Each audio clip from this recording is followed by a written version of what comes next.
everyone. My name is Yousra Ferchichi, and I'm the host of the Ikigai International podcast. And today I have a special guest with me who is Hind Elyas. And who doesn't know who is Hind Elyas? So, welcome, Hind. How are you? I'm great. Thank you very much for inviting me, and I look forward to chatting. Thanks, Hind. So, Hind, I'm a huge fan of you, actually. And I Come on. kept this secret until like I invited you. And I was like kind of impressed Hind with whatever great you bring into the world, not only the professional life, like you're such a kind person. You're always Thank smiling, like your smile inspires everyone, like to be cheered. Oh, Yes, and I thank you. like your posters, Hind, like you're so creative. Whenever you announce anything, it's just like something maybe kind of minor like this, and you just make it huge, you know? And you were the first person, let me say this openly, who introduced me to the TESOL International Association through your posts. Oh, wow. That's amazing. Yes. So I can remember back once we were friends, like we are friends on LinkedIn, and we were just sharing like insights from the meetings, insights from the events, and you were tagging the TESOL International Association every time. So I was at that time a member at Tunisia TESOL. So I said, it's an international association, but how can I join? So, and then it was thanks to you and to the links you were sharing that Wow. I managed to join the association. So, and you deserve to know this. That's amazing. Oh, wow. That is really amazing. Yeah, TESOL International is my home, you know? I mean, I just love TESOL. You can tell from my posts, right? I've Yes. started as a volunteer and it helped me grow and grow and you just don't stop. You just keep looking forward and looking, just want to do more and more. So Same. yeah. It's like same for me. Like ever since I joined the TESOL International Association, even though like I didn't really reach kind of a role in, let's say, as a volunteer, so I was like taking part in the PLNs and the meetings. I was mentored through the CPG PLN. And Amira Salema was my mentor for the client mentorship program.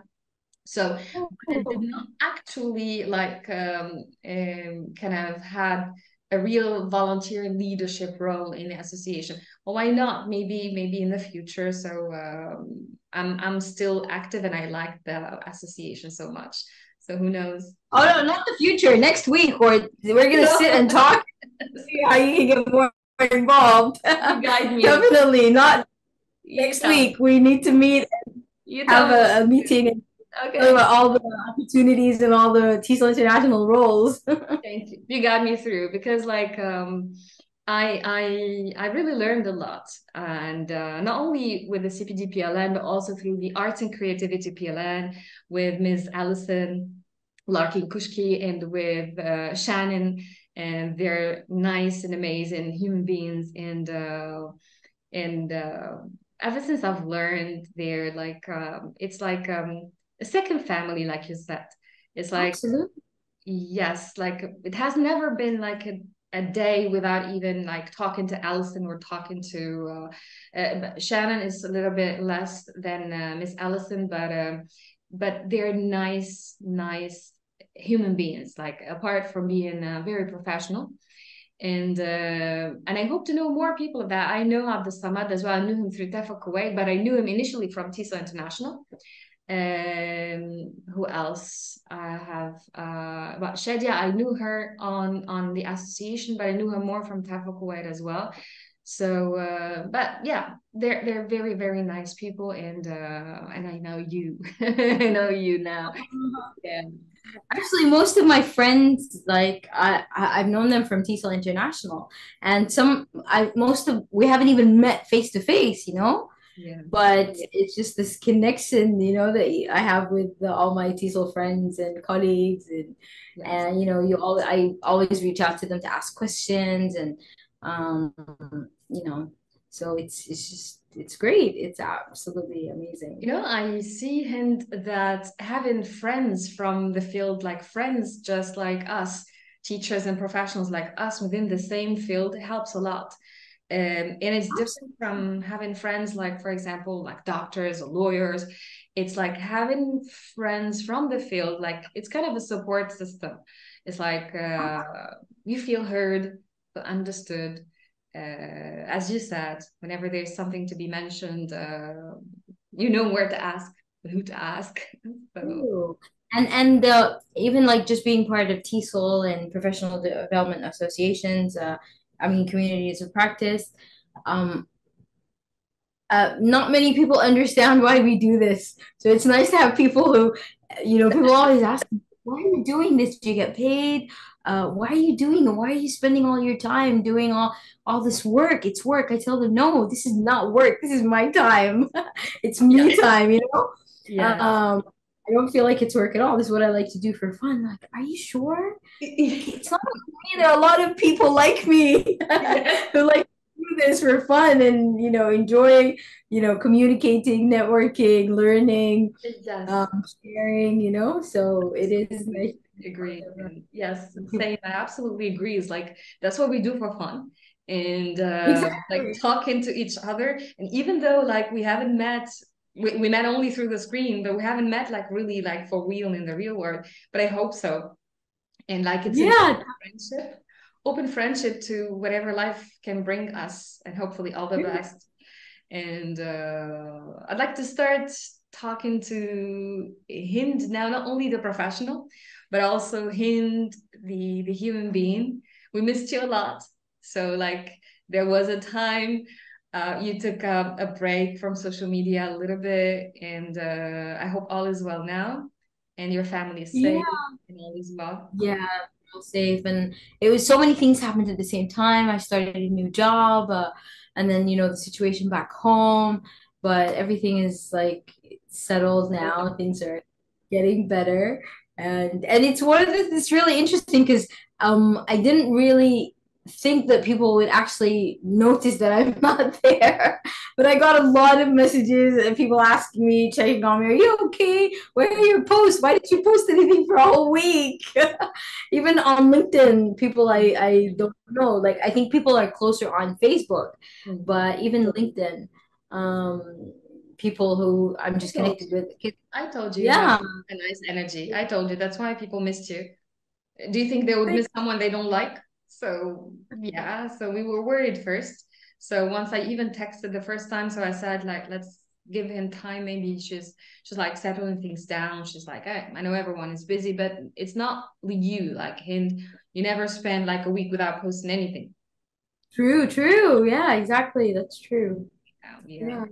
So But Hind, I want to ask you a question now. Like, imagine now like we're going on a trip to let's say another galaxy where there only be teachers, like we know each other only virtually, and mhm. we reunite like face to face, and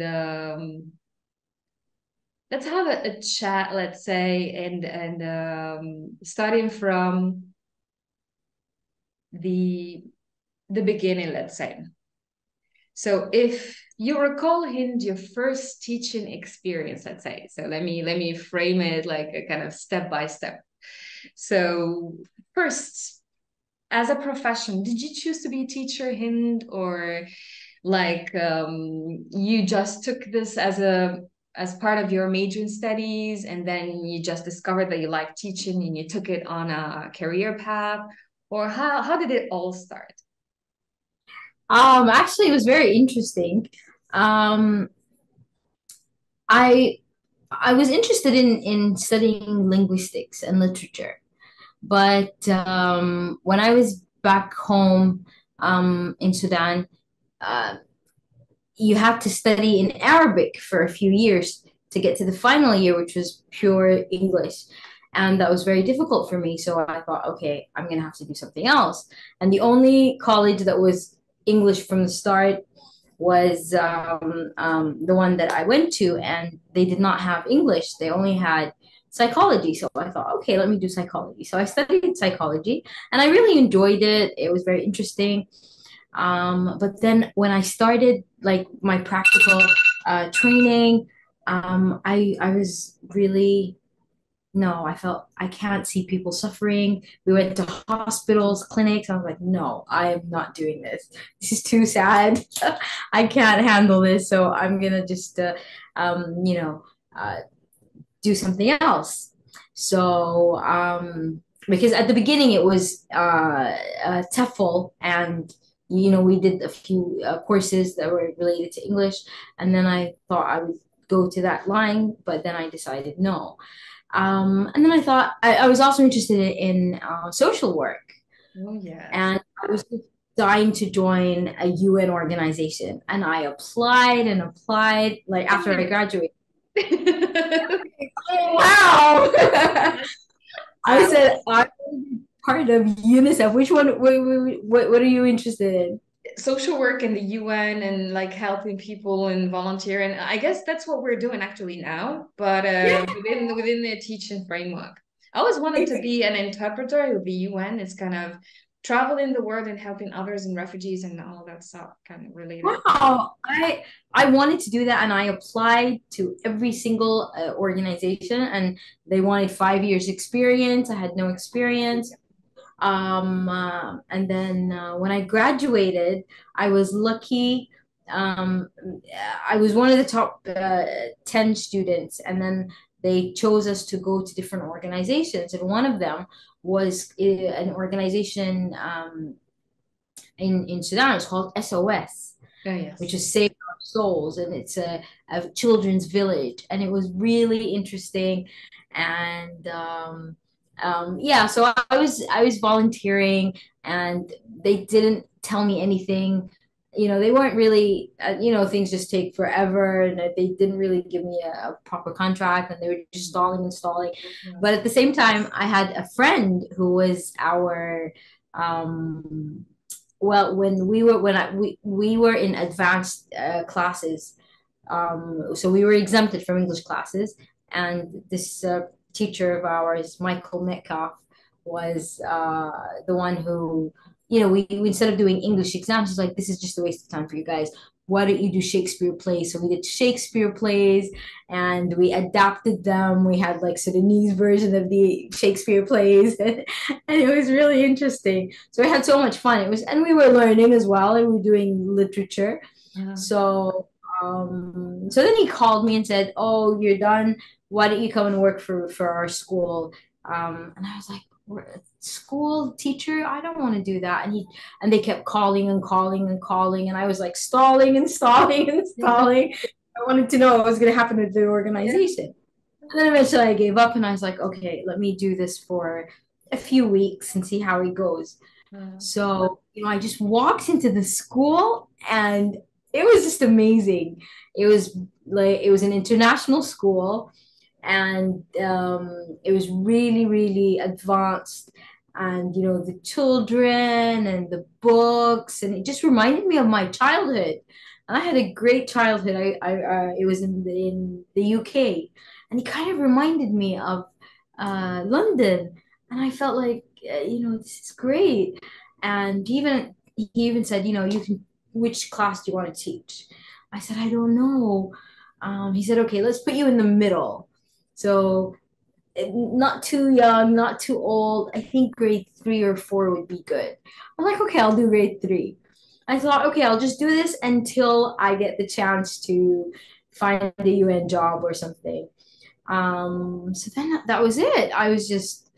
What was funny is that a year later, one of my students, I had a student, and his mom worked for UNICEF.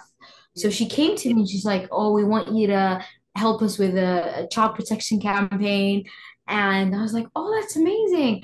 And she's like, "It's just full time. I'll give you time if you want to, contact, give them notice." I was like, "No, I'm not leaving. I can do it part time, but I don't want to leave." yeah. So and it was funny because I really didn't want to teach at the beginning, and now I got this UN job. It was UNICEF, and I was part of the child protection campaign. And it was funny because I didn't want to do it at the beginning. I didn't want to do teaching, but now I didn't want to leave teaching. I said, okay, I'll do it part-time. So yeah, I was part of this child protection campaign, and it focused on, FGM, harmful practices, child soldiers, street children. It was really, really interesting. And yeah, and then I moved from grade three to grades, and I was in grade three for a few years, and then I had one class that I really liked, and I just moved up with them. So I was with them three, four, five, six, seven, eight, and yep. So that is yeah. Then I moved to Saudi Arabia, and I also planned to stay here for only a year or two, and ended up, staying here for this is my eighth year. So yeah, I'm still teaching, but different levels, different students, different, and so many. I've been through so many different levels and different experiences, different colleges. So yeah, it's a great experience. It's good, Hind, that you're a good fit first to a kind of a diverse learning environment. So, like kind of the elasticity that you have in your personality. You're an outgoing person. I think that will make things easier for you so that you fit into volunteering programs, and you have lived and worked in different parts of the world. And I guess this has contributed to shaping the personality of Hind we know now. And apart from this, Hind, it's like,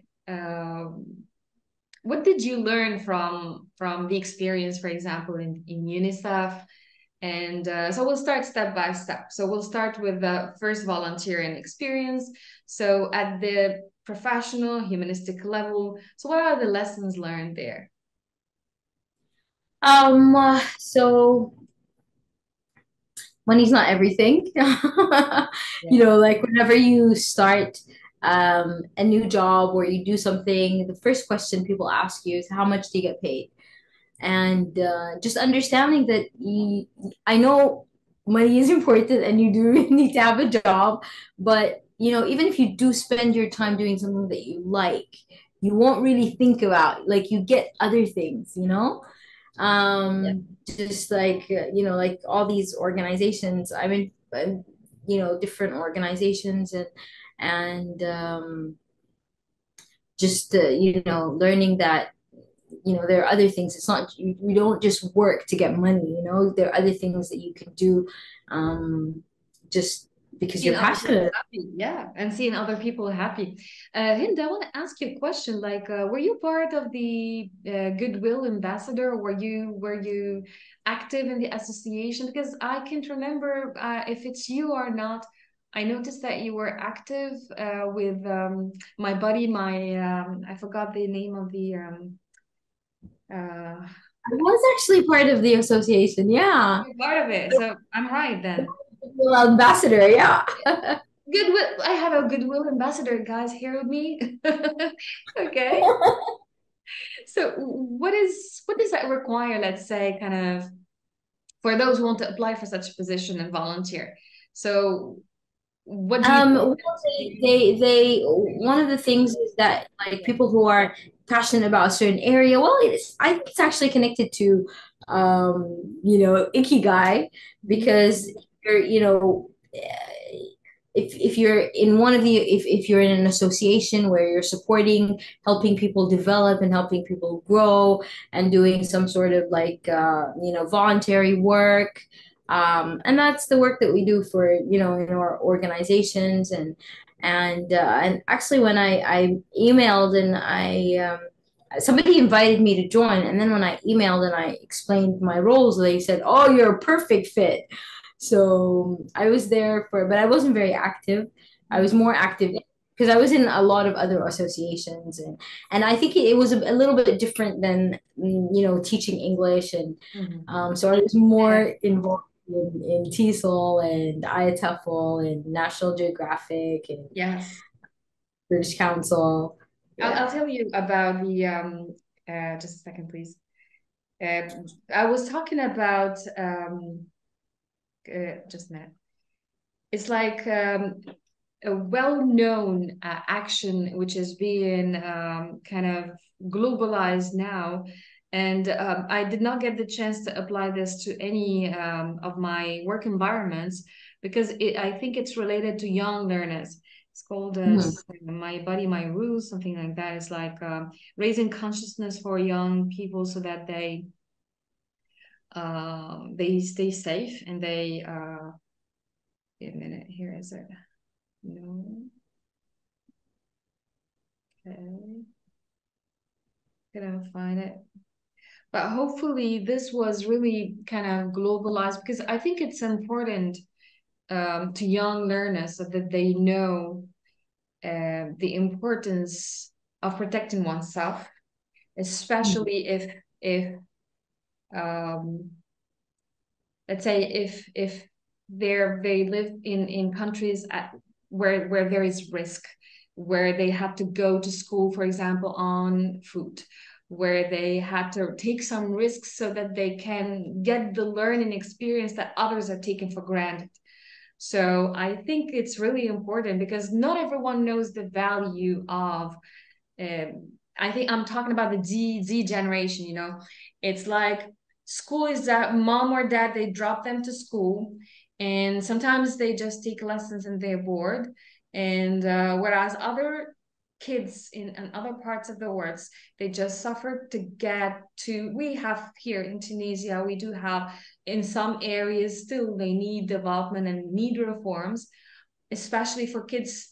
They don't have buses to go to school, for example. They had to either, for example, skip and not attend a full-time schedule at their school, or simply they had to go all of them together in trucks. For example, they take them to school, or they have to walk on food. So here, it's not obvious for younger generations nowadays to understand the value of education, and a lot of teachers. Among them myself now, I am emphasizing on talking about quality education, not in the sense quality using technological tools, and it's like providing accessible, inclusive education to all, and starting from the national sphere to the international scope. It's like without education, I guess there's a quote that I forgot. It's like educating the mind without educating the heart is not education at all. It's like if we just kind of input without teaching them how to empathize with others, I think it's not really worth the experience. So raising consciousness is important through organizations, through teachers who are carriers of these projects themselves with their students, through the SDGs projects nowadays that are well spread. And I think this is a kind of a sustainable mission. It's like Absolutely. our role, and it's like forever. What do you think of this? And so, I think it's actually, just by sharing information with someone, or that can actually change their lives, as when I joined TESOL, I just thought I would join as a volunteer. But because, colleagues and friends and TESOL leaders, they approach you and like, why don't you apply? Why don't you apply? This is what you need to do, and if it wasn't for them, I wouldn't, be where I am right now. And that is what I try to do as a TESOL new member guide. And it's interesting. I'm a new member guide where we talk to new members and show them the website and give them tips on how to onboarding kind of thing. involved yeah. And I actually one of my it was just a coincidence. I was reviewing proposals for a conference in Tajikistan, Uh, and it was in Uzbekistan, sorry. Pakistan, yeah. Yeah. So yeah, it was a TESOL conference, and it was just a coincidence that my mentee was From from Pakistan. Yeah, and then I told her about the conference, and she was thrilled. She's like, I didn't know there was a conference, an international conference in my country, and she attended. And then she messaged me, was like, "Can we meet? I want to tell you about my experience." And then she joined TESOL, and it was just like she said, and it was and then she went to the convention, and I was like, "Oh my Yeah. God, stuck here. I can't travel, and you're going to TESOL." Yes, I remember like the last convention. Yeah, you couldn't, but you meant you could. And at the same time, Hind is like you never miss a convention, I guess. Yeah, I always Except the attend. last one. Yeah. I Yeah. So, but it's good. It's good to have you as a used to membership. attend and New sorry, membership. What is your role? Sorry, your new membership. new member guide. New I, member guide. Yeah. they knew who to choose actually. Someone who's welcoming and someone who's easygoing and nice. And Uh, yeah. yeah. So thanks for being here at Hind for us. And I want to ask you a question. It's linked to whatever you travel every time. It's like I follow your post, Hind. She's always virtually traveling somewhere. It's like today I'm traveling to France. And like next day I'm just going to Italy. France is not virtual. France is face to face. How many countries did you travel virtually, Hind? Say it. I think 36. Oh. I thought it's more. I didn't count. I should have counted. So I'll start counting from now on. Whatever I do. I'll just I, I was actually planning to make a post with, I looked online for a post with maps, please do You know, it. I wanted to do that for a really long time, so I will probably post. But yeah. But actually 2017, that was my conference year. I Mhm. was in a different country every 2 months. I went to Pakistan, the UAE. I went to the Emirates. I went to Dubai and Abu Dhabi, and then I went to Egypt. I went to Not um, Tunisia. Have you ever been here like virtually or face to face? Never? no, no, I unfortunately, guess. but Yeah. soon. Hope there will be a conference soon to see you, and it will be amazing. So hope. Yeah, and I wanna, and one of the things that when after COVID, then things were very slow, and then there was job instability, Yes. and For everyone. but So yeah, yeah, either we should meet at a TESOL convention or locally, like meet here in my country, or if ever we visit in Saudi Arabia, I'll just give you a call there. Hind, come. absolutely, absolutely, that would be amazing. Are you planning to attend TESOL? Yes, it's like one of the things that it's like I'm not keeping this as I hope it's a short term goal kind of on the short term. But it depends on my budget. It depends on the conditions. It depends on what I have at hand. Otherwise, I'm always attending virtually. I'm here, so you'll be seeing my face every time, like virtually, unless I Yeah, manage to. But I hope to make it for a convention soon. I hope so. It would be amazing yeah, to attend the absolutely. convention like previously virtually, but not in person. Yeah, but Yeah, absolutely. I I'm mean. glad there's the virtual event, right? Yes, yes, Yeah. yes. Hopefully there's the virtual one. But this one I didn't manage to attend it, but may things inshallah that will get better in the future. So who knows? Who knows? And who knows which Yeah, content exactly. can bring us all together. So yeah, Right? and Hind, Ikigai, and I saw you once you posted that you read a book always written on Ikigai as well. What's your story with Ikigai, and what is your Ikigai first? Take a guess. Make a guess. I know, I know, but I'm just asking. Well, okay. I love it's TESOL actually.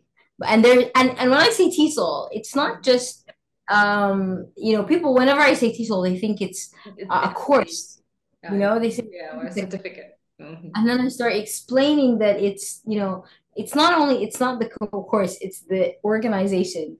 And Mhm. it's the whole like any TESOL conference, like when I went to TESOL Kuwait, Spelt in Pakistan, Rwanda, it's the whole conference experience. Yes. I'm a shopaholic, so it's a Same. great opportunity to shop without feeling guilty. Just buy everything, shoes, makeup, perfume for the conference, right? We should meet next conference. I told you, Hind, Esma, next time you're gonna be my roommate. Oh, So that'd next be great. conference, we're gonna book the same hotel room, and you're gonna be my roommate. So whenever we go, like we have a free time, go and shop quickly. Then we get back to the conference. Actually, one of the things that I like to do, I like to, like my first conference was TESOL Arabia. Ah, Um, I'm one of the TESOL Arabia founding members. yes. So TESOL Arabia is an affiliate of TESOL International. So that was my very first organization. So it was at the Hyatt Regency Hotel in Dubai, and I stayed at another a hotel nearby. But number one, I shared my room. I hope my friends are not listening. They And will be listening. They'll be watching. It's like, it just drove me crazy. And then the what else? Oh, it was not a walking distance from the conference venue. So we had to wait for a taxi, and there was this line, and we missed part of the conference. And of course, I have my conference bag with visual aids. I have this huge bag, like when I used to attend these conferences. I actually have this bag here at work, like for my classes. I like to use visual aids. So I have this huge bag, and every time I keep adding things, I have this huge bag, and everyone's like, "What's in that bag?" We nobody knows except you. It's a huge bag with visual aids, and everyone's like really curious, and they want to know what's in that bag. And then I was like, you know what I'm gonna do? I'm gonna cover the bag. It's like, why do you cover it? What's inside? It made them even more Dead curious. body. So yeah, I carried this bag around with me. So yeah, so it was not a nice experience. So I thought, you know what? It's just once a year. I'm gonna spoil myself. I'm gonna stay at the conference venue. And just and the conference hotels are really nice. So you just go upstairs to have a break, and just that a nice sea view room, and it's just so that is also part of the conference now. So it's the shopping, it's the networking, the hotel, you just spoil yourself to the max, and that became part of the conference experience. Yeah. So, and then you come back recharged, energized, and you just want to share what you learned with everyone. And so, yeah, it was the first organization that I joined, and yeah, and just traveling and that whole conference experience. It's just not only. I think I made a video once about why I attend conferences. So it's the Yes. networking, the shopping, exploring the country, Yes. learning about the Right. geography, learning about different customs and traditions, Yes. and whenever you go to a conference, that's an opportunity for people to advertise and tell you about their conferences. Yeah. So you get invited to another conference, or you hear about another conference that you want to attend in a different country. What else? At the I'll tell you. hotel, Yeah. it's like everything, and then you have something to bring back to your classroom. Yes. So it's a win-win situation. Although it was crazy because I used to travel. I used to focus on conferences that were nearby because I didn't take time off work, so it was just the weekend. So I would travel on Thursday night, Sunday. back Sunday at 3 o'clock in the morning or something. Then to get back to work. Yeah. Yeah, back to work, but then just come back home and sleep. So but that was an amazing year, and it's just then COVID happened, but I just wanted to start traveling again, and You know what I like network. about conferences, Hind? I like all the aspects, actually, starting from the networking aspect until the job fair aspect. So the networking is like you have enough space for you as a teacher to showcase your work, what you know, and to get feedback on that, to learn from other fellow colleagues, and to network is like it reunites people from all over the world. And actually, the last TESOL Arabia conference, I did my best to be a presenter, in person, but unfortunately, I couldn't make it, so I presented virtually. And I had also the chance to be among the founding members of the newly version of the TESOL Arabia. And I hope to be much more involved for next year if ever we'll be organizing an upcoming event. And what else? What I like also is the job fair because like people they just connect and they network as I said and at particular time I was looking for a job, so it's like having the chance to kind of pitch yourself in within the international context, and at the same time there are certain like corporates and maybe um, institutions that you can't see except in those job fairs. So you know very well what are they. So if for example, anyone who seeks maybe a career change or maybe something in their life, I really advise them to go for the conference experience and present what they know to other people. And it's a good exchange and it's a win-win, as you said, personal level, professional level, and shopping. And And doing a little sightseeing and you know, one of the things that I one of the conferences that I really enjoyed was it was in Turkey. oh, And yeah, it was in Turkey. And we were in Adana. And you know, it was such a beautiful city. And it was during they had this orange festival. So that's something that you know, like you see oranges everywhere, the everywhere. smell of oranges. And you know, yeah. And I thought, this is amazing. So you get to learn something about the culture, get to learn about the geography, you get to learn about you know, so many things. So yeah, it's definitely a win-win situation. You learn about, you know, different types of currency, about languages, about you know, something that I mean, even though we watch TV, you see Turkey on TV and Turkish movies and stuff, but there's nothing like the real experience. It is. Actually, So I love yeah. Turkey so much. And I have some Turkish origins from my mom's side, actually. And I've been to Turkey like several times. And I've worked with an international school, a Turkish international school. And I've visited one of the dearest schools to my heart in Turkey. And what else can I say about Turkey? I like Turkish food, and I gained weight when I was in Turkey. So it's all started in Turkey with their delicious food. And what else? I like shopping in Turkey. It's like a different Um, shopping experience you can have from the other parts of the world. Let's say in Turkey, it's like I can shop for clothes, food, everything is there. Like I like Turkey so much. So if ever maybe I'll be having an ultra life, it might have been in Turkey. Yes. Actually, talk about Turkey. I had Turkish food today, pita bread, and that's something that I tried in Turkey. Yes. What is it? It's pita bread. Pita, pita, Yeah, pita. like I know. yeah, I know. like bed. Yeah. No, How do you say it? Anna, you know what? You brought something which is very kind of nice to my ears. It's the Adana. Adana is even like borrowed from Arabic word. It's al-lahm al-dhani. It's like real raw meat.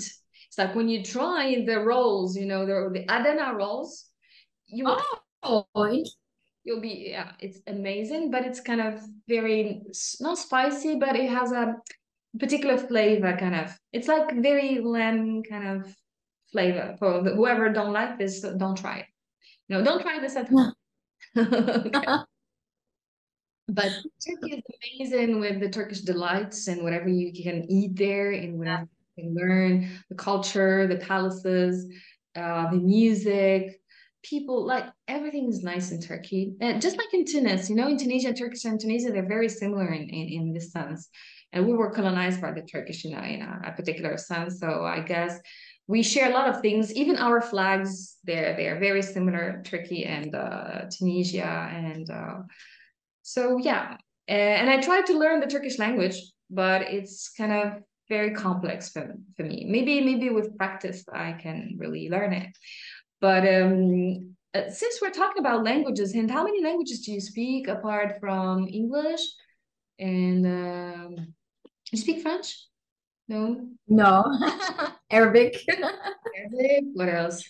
Because I like languages so much. I was about to talk about multilingualism and have you taught like a classroom with like speakers from different backgrounds and have you been to situations like this or not?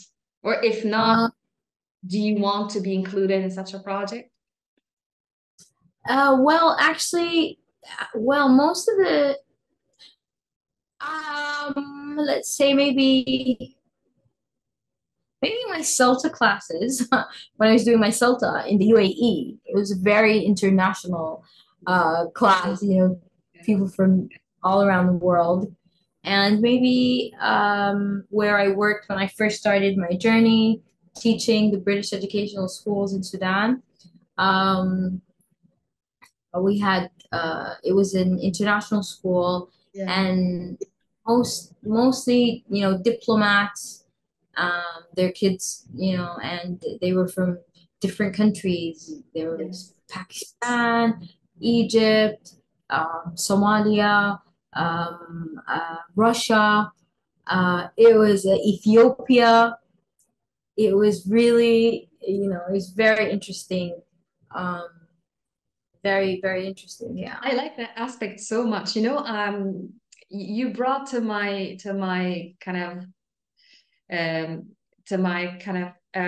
memory my CELTA experience and post CELTA is like I after getting the CELTA, I said, why not?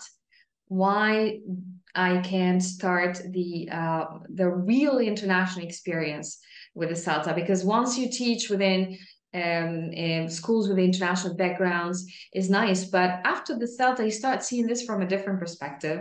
It's like sometimes we've experimented like teaching English using another language, their mother tongue, using L1. And I've had so much fun teaching at one of the international schools here in Tunis.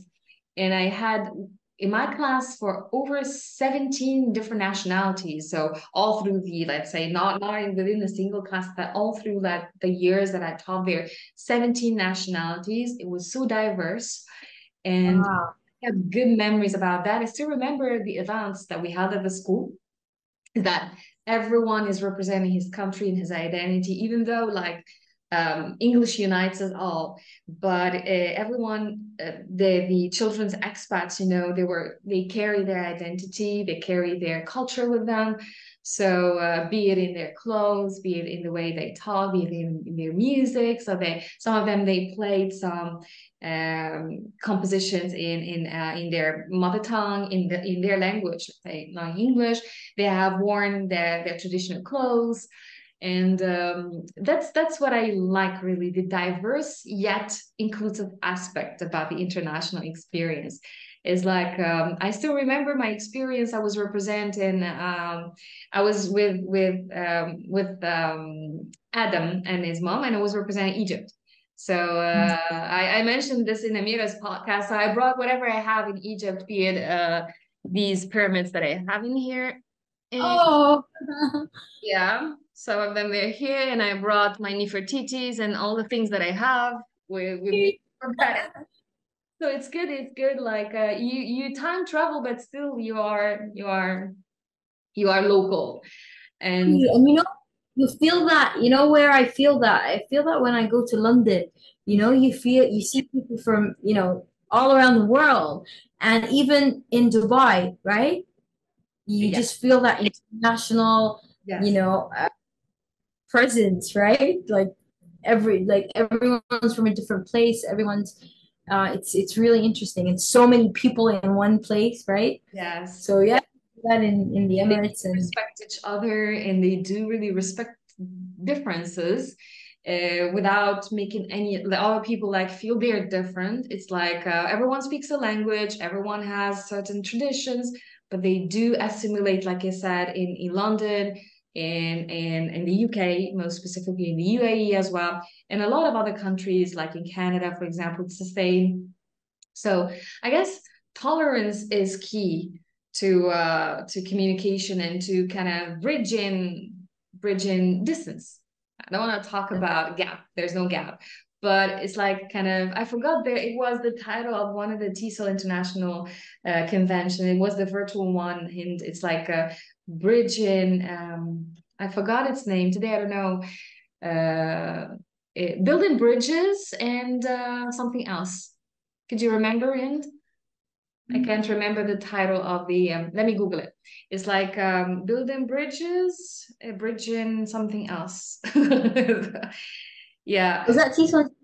it was. Yes, it was a TISA International Convention. Building bridges. Yeah, I think it was a plenary talk, a kind of speech, something like that. TISA International.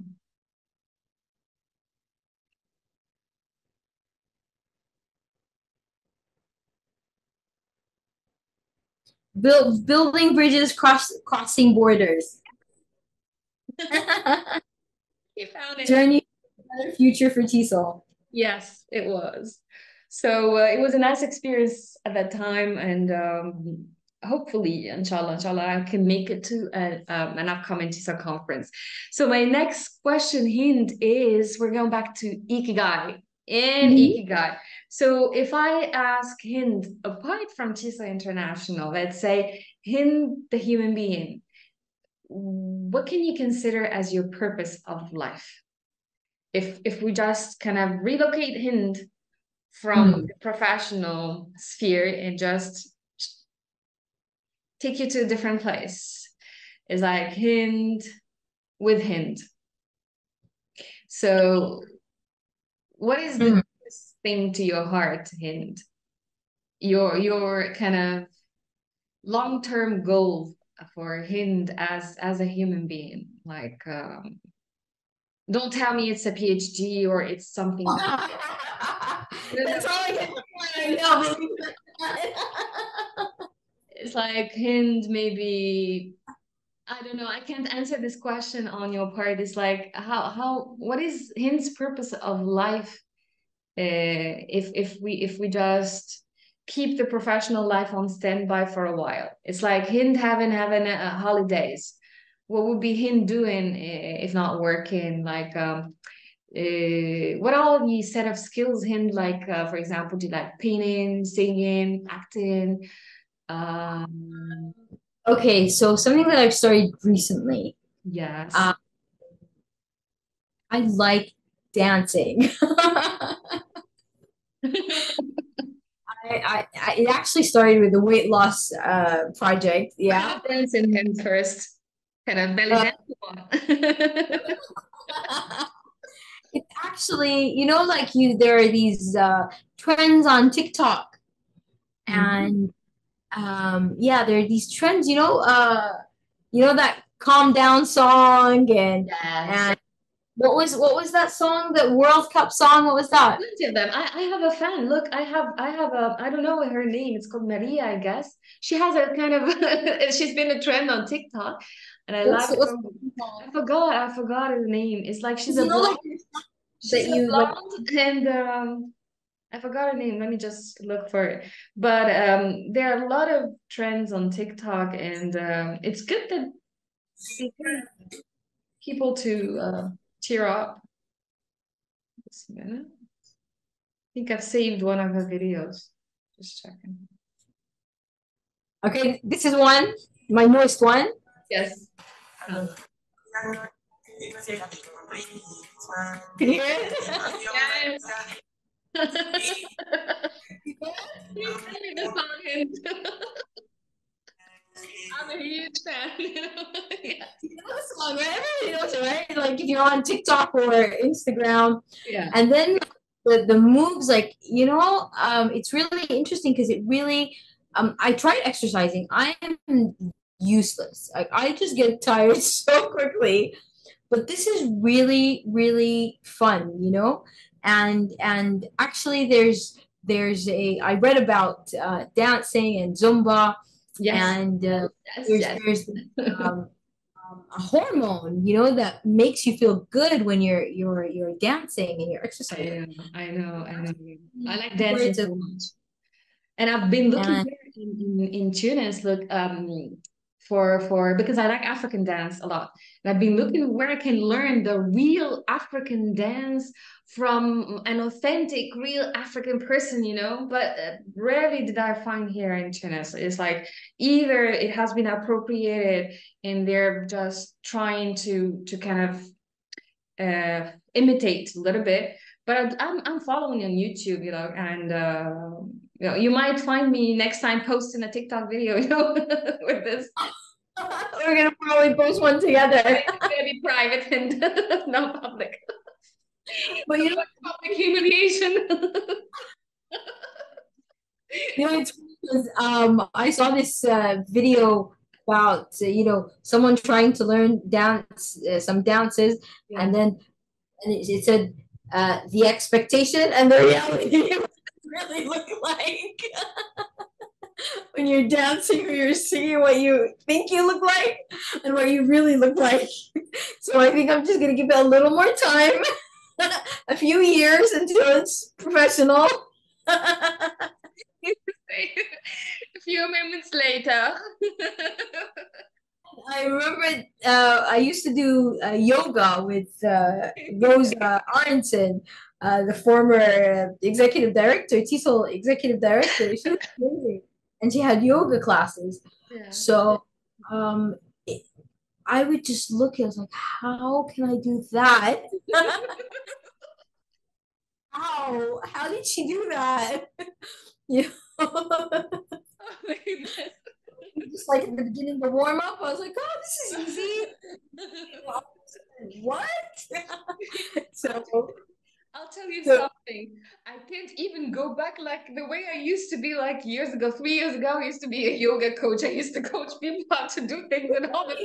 Now, yeah. now I can't even do any of that except like the sun salutation.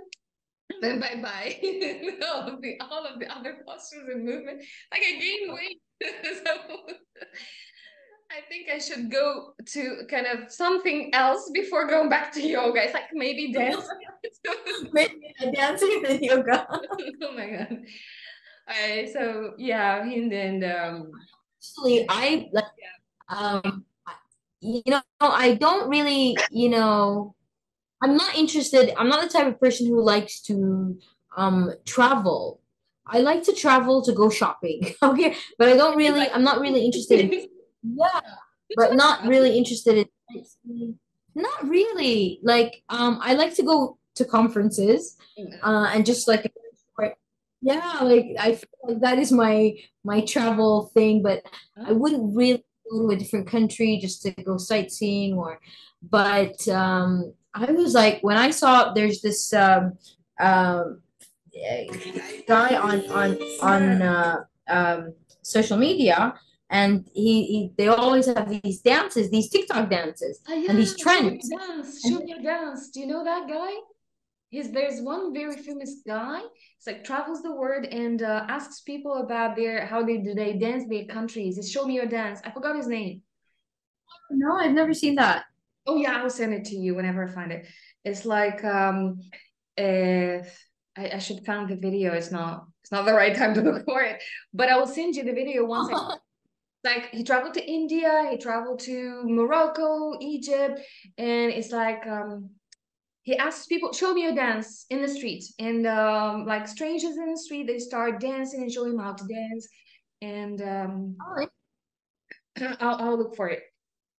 just try to look for And people. actually, and this guy who Yeah, has a Asian lady who's in his dances as well.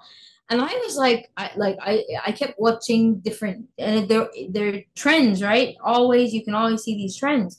And I thought, like, I really want to join his dance classes in person, you know? I want to travel yeah, and, you know, I did. learn The moves, you know? I the really felt that was so exciting.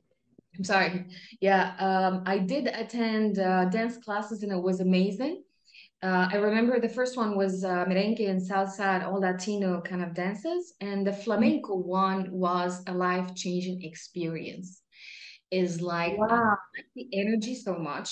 And what I did is that I bought the clothes related to flamenco, and even the shoes, they had to be kind of the heels, they have to be kind of metal ones so that once you tap on the floor, it should kind of make a particular noise.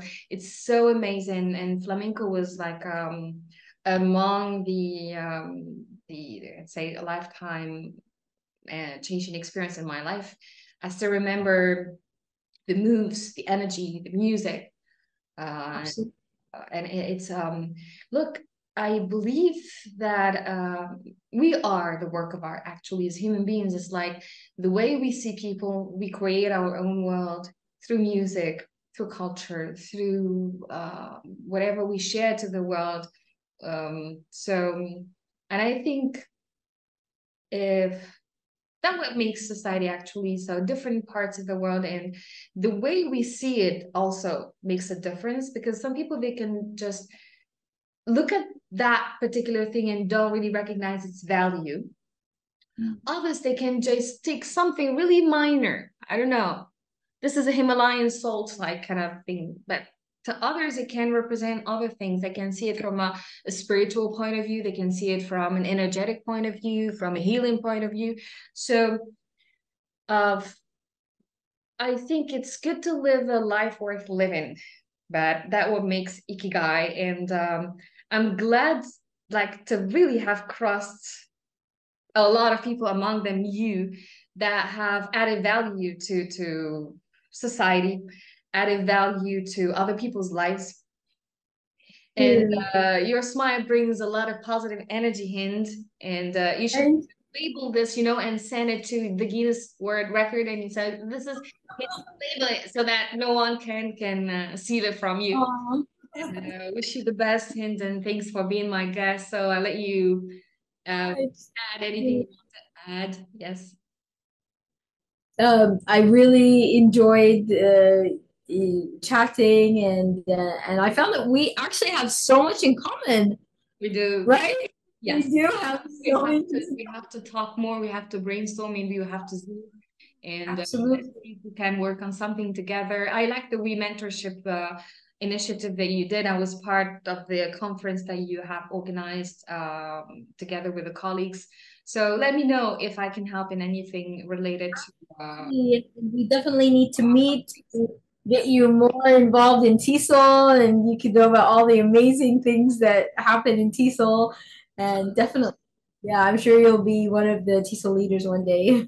Yes, thank you. I hope so. Thank you, Hind, and thanks for being my guest. Thank And you so much. I hope this won't be the last time we talk. And definitely. So, all my best wishes to you, Hind, and I hope to see you soon. So, to our listeners and whoever is watching the Ikigai podcast, this was Hind Elyas, and I was so happy to have Hind with me today. And if ever you're interested to listen in to other podcasts, please don't hesitate to check my website, Spotify, and YouTube. And if you want to be my guest for the next Ikigai podcast, just mention it. Thank you very much, Hind, and best wishes. And talk to you soon. Okay. Thank you. Bye, Hind. Bye bye.